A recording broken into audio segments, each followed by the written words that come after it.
Lafim-baovao hafa tanteraka kosa indray no entina ho anao manaraka. Androany no nisokatra tamin'ny fomba ofisialy eo amin'ny trano fandraisam-bahiny ao amin'ny Carlton Etsianosy ny salon de la décoration et des métiers d'art izay eo ambany fiahiny ministéran'ny kolontsaina sy ny asan-tanana.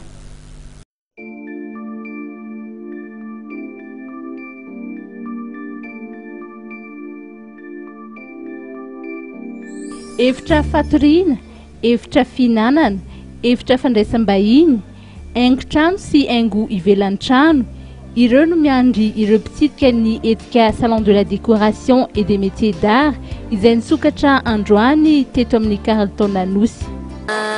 Betsaka ny zava-baovao, izay ny zavatra hita voalohany, tsy hita tamin'ny andiany voalohany teo. Ahitanao an'ireo karazana efitra rehetrarehetra ao anaty trano sy ny ivelan-trano.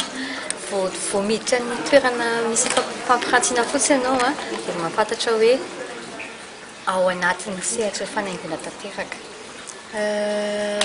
Faly aloha izay izany, faly izay mpikarakara satria nanao izay ho hafa, nanao izay tsara indrindra amin'ireo mpampiranty dia ankoatr'izay mananteny izay vao betsaka ny mpitsidika.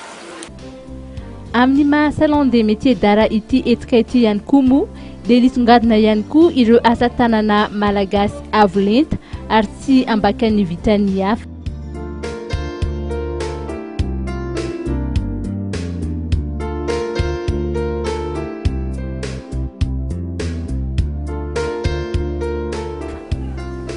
Misy amin'ireo mpandray anjara moa no mampiatra fihenam-bidy mandritra ity etika izay tsy farana raha tsy amin'ny alahady ho avy izao ity.